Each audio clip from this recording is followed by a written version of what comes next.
This channel supports Extra Life in its efforts to raise money for the Children's Miracle Network. For more information about how to donate and join in their efforts, go to the link displayed here.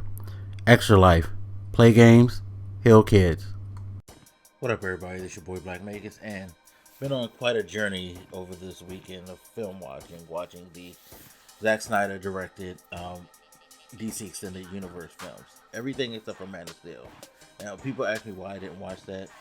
My main reason was I wanted to watch the ones where he had the main influence over the storytelling. Either he wrote it or he was in on the writing, what have you. I don't believe that he had any significant writing influence for Man of Steel, but also part of my reason, which I didn't tell people, was because I actually like Man of Steel and I didn't want to have my opinion ruined. So I just wanted to watch the ones that were kind of,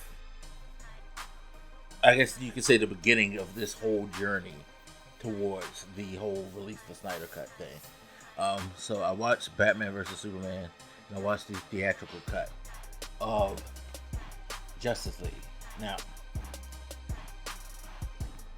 I'm going to do basically my whole overview of my rewatching Batman vs. Superman and the original Justice League all in one shot. I thought about doing separate videos for those two, but I feel like I can just cover it all in one video because I feel like the Snyder Cut's probably going to take the majority of my time when recording these reviews. So here we go. Batman vs. Superman. Opinion definitely didn't change. And the funny thing is I couldn't find the theatrical cut of that, so I had to watch the Ultimate Edition. And I feel like the Ultimate Edition didn't really do much to change. There were some things that I'm sure made it better. But the fact that I couldn't watch the original cut made it hard for me to really judge, if you know what I mean. Because that movie is just fucking horribly done. It makes absolutely no sense whatsoever to me. Jesse Eisenberg's portrayal of Lex Luthor, I don't know if he wants to be the Riddler or if he wants to be the Joker. I don't know if that's how it was written or if he went on his own and decided to come up with this version. It's just a mess. It's a mess. His motivations really, like, okay, I get it. You don't like this guy, but you also, I guess, are getting contacted by Darkseid somehow. It was just all over the place.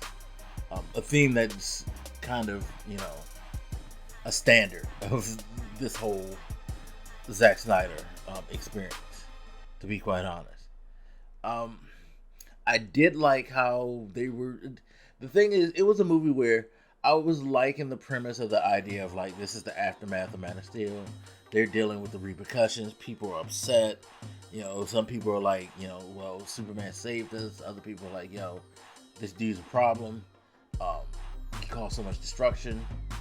Yada, yada, yada. All that stuff. I thought that part was good, but then it just started to balloon all over the place with, yeah, I got Batman's motivations a teeny bit as far as, like, being upset at Superman, but to the point where he needs to kill him. Come on, bro. Like, you can address the issue in another way. But of course, Batman was written as a fucking psycho in this movie anyway.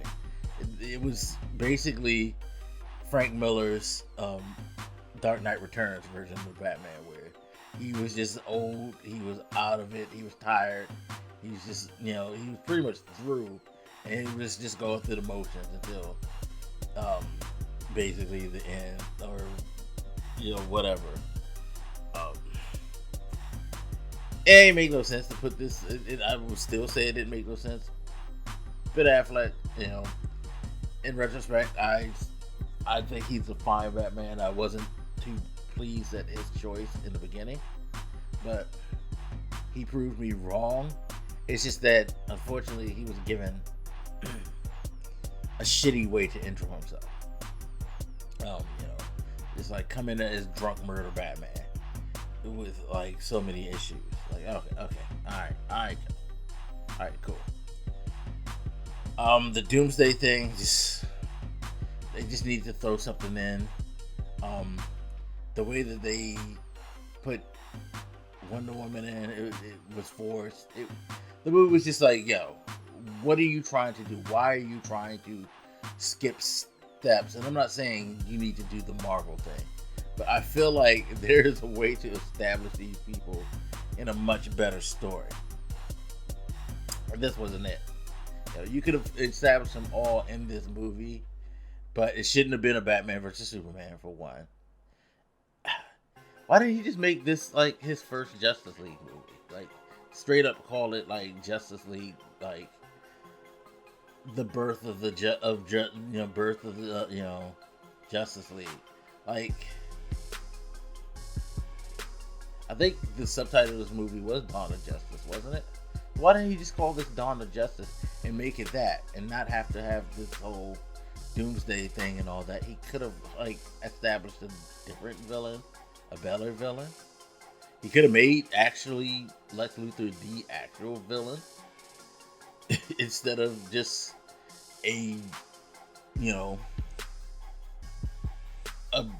place to like introduce Doomsday. But there's a recurring theme of these movies that I'm going to harp on in these videos, and that is clearly Zack Snyder just wanted to get in the shit that he thought was cool, and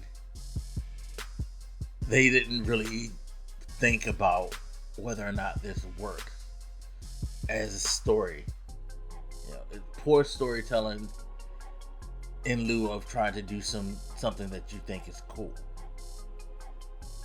And of course, this movie is just dark for no reason. And I'm not talking about just visually, like just dark for no reason overall. So we move on to the Justice League theatrical cut, and I've always said that it's not as bad as people said it was, but I don't think it's good. In my opinion, held with this, you definitely can tell two different people were working on this. It was the battle between light versus dark. You could see that they wanted to kind of lighten the mood in the movie, which worked in some places, worked other places didn't. The Flash was annoying. Cyborg was okay, but to this day, I still don't necessarily understand why he's like was the conduit between them with the mother boxes and things like that. I guess the build-up importance for him was the whole point of this. But it was okay. It was alright. Like, I don't have the visceral anger that people had when it came out, especially the visceral anger that people all of a sudden developed after Snyder started begging people to let him like get his vision out there, or like some fanatics decided this was the way that they needed to go. It's just like, again, why are we here? That was pretty much the way that when it went off, that was my opinion when I originally saw it. That was my opinion when I saw the theatrical again. Why are we here? You are pushing really, really hard for I don't know what. Where are you trying to go? Why are you like with the storytelling being all over the place, and not being helped by having two different people try to work on the story? It was just like, okay, cool. Like, why did you kill Superman in the first place? Did you need this dramatic like comeback for him, from the dead and all that? All right, cool. But at least they got to the Justice League so they can get wherever they want. And that's why, like, you notice I have a lot more to say about Batman vs Superman than this, because this I was just like, okay, I could fold laundry while watching this. Maybe I was always so glad I never paid to go see either of these movies. And you know,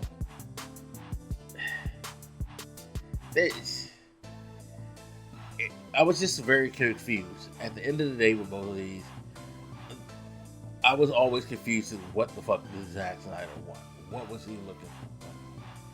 Why is he like hurtling to this thing? You know, and there's some elements that happen in between these movies that I won't touch on until we go over the Snyder Cut, because it's something that added more confusion when we get there to me, and also somehow hurt Man of Steel in my eyes, which I really feel like I need to go watch Man of Steel again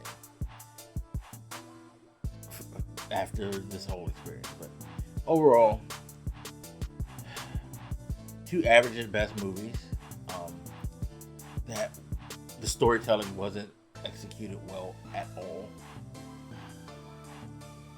and it still to this day makes me wonder why people felt like they needed a Snyder Cut, because I didn't see a Snyder Cut coming as fixing things, especially since we all know with Director's Cut, pretty much it's the same movie with just added stuff or like tweaks to different ways, but the story still ends up going the way the story is supposed to go, just fleshed out. So it is what it is. Anyway, as always, you guys feel free to hit me up, let me know what you think, and I'll talk to you later. This your boy Black Makers in the Mouth. Deuces.